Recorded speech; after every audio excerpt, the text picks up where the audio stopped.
Намаздың фазилеттери. Бүгүнкү күндө динге көңүл буруу жана ага кайрылуу болбой жаткандыгы эч кимге жакшыруун эмес. Жада калса, жалпы уламалардын көз карашында эң негизги ыймандан кийинки эле бүткүл фарыздардын улуусу намаз. Ошондо эле кыямат күнү эң биринчи намаздан суралат. Ошондо да намазга дагы көңүл бурбастык жана жалкоолук болуп жатат. Мындан да аша чаап кетип, динге тарта турган сөздөр кулакка да жетпей жатат. Таблиq, дин таркатуунун эч бир сүрөтү пайдалуу да көрүнбөйт. Тажрыйбадан пайгамбарыбыз саллаллаху алейхи вассалам айтып кеткен сөздөрдү элдерге жеткирүүгө аракет кылынса деген ой келди.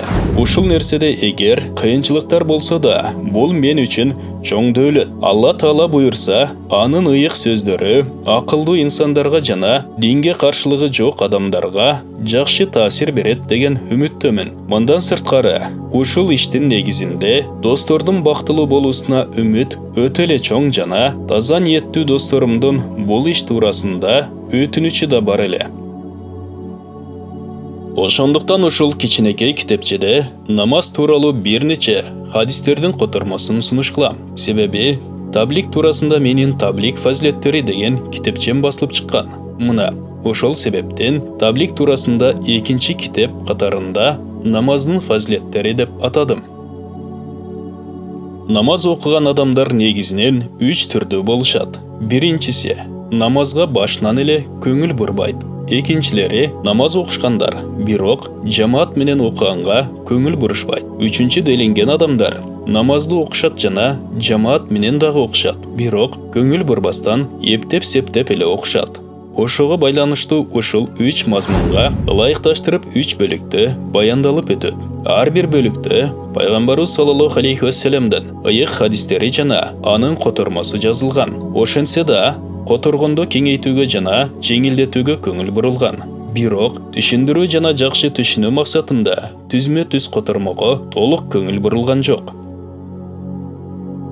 Андан соң көптөгөн намазга чакыруучулар илимдүү болгондуктан хадистин негизи жана илимдүүлөргө тиешелүү болгон сөздөр арабча берилди. Жөнөкөй элдерге андан пайда деле жок. Ал эми кээде ошол нерселерден дин жеткирүү ишин кылуучуларга керектүү нерселер котормо жана түшүндүрмөлөрү менен берилди. Биринчи бөлүм. Намаздын зарылчылыгы тууралуу. Ушул бөлүмдө 2 бөлүк бар. Биринчи бөлүк намаздын фазилеттери тууралуу. Ал эми экинчи бөлүктө намазды окубай калтыргандыктары үчүн коркутуулар жана аларга бериле турган азаптар жөнүндөгү хадистер камтылган. Абдулла бин Умар радиаллаху анху пайгамбарыбыз саллаллаху алейхи вассаламдан риваят кылат. Исламдын негизи 5 түркүккө курулган. Ла иляха иллаллах Мухаммаду расулуллах келмесине күбөлүк берүү. Алладан башка ибадат кылууга ылайыктуу зат жок жана Мухаммад саллаллаху алейхи вассалам анын пендеси жана элчиси экендигине ишенүү. Намазды тургузуу, зекет берүү, ажга баруу, Рамазан айында орозо тутуу. Ушул 5 нерсе ыймандын эң чоң жана эң зарыл негиздери. Пайгамбарыбыз саллаллаху алейхи вассалам ушул хадисте исламды 5 түркүктү бир чатырга окшотуп мисал кылды. Шахадат күбөлүк келмеси ортоңку түркүк сыяктуу жана калган 4 негиз 4 бурчундагы 4 түркүк сыяктуу. Эгерде ортосундагы түркүк болбой турган болсо, үй эч качан турбайт. Эгер ал өз жайында болуп, 4 тарабындагылардын бирөөсү жок боло турган болсо, үй турат, бирок түркүгү жок жагы кемчиликтүү болуп, ошол жакка кыйшайып турат. Эми ушул хадистен улам өзүбүздүн абалыбызды карайлы. Биз исламдын ушул чатырын канчалык деңгээлде тургузганбыз жана исламдын кайсыл түркүгүн биз толук тургуздук. Ушул 5 түркүк өтө зарыл болгондуктан исламдын негизи делинген. Кайсыл бир мусулманга анын мусулман болуусу үчүн ушуларды толук аткаруу өтө зарыл. Бирок ыймандан кийин эң эле зарыл нерсе намаз. Абдулла бин Масуд радиаллаху анху айткан: "Мен бир жолу пайгамбарыбыз саллаллаху алейхи вассаламдан сурадым. Алла Тааланын алдында эң эле сүйүктүү амал эмне? Пайгамбарыбыз Расулуллах саллаллаху алейхи вассалам айтты: намаз. Мен андан кейінгі амалды сұрадым. Пайғамбарыбыз саллаллаху алейхи вассалам айтты: ата ене менен болгон жакшы мамиле. Кейін дағы сұрадым: андан кейін қайсыл амал? Айтты: жихад. Мулла Али Қары рахматуллах алейхи айтқан: имандан кейінгі ең бірінші нәрсе намаз деген уламалардың сөздеріне бұл сахих хадис далил болып есептеледі.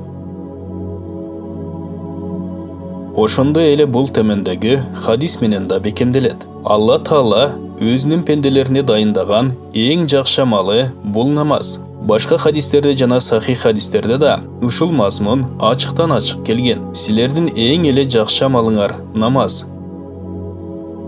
Жами Согирде да Саубан, Абдулла бин Умар, Салама, Абу Умама, Убада радиаллаху анхумдардан ушул хадис айтылган.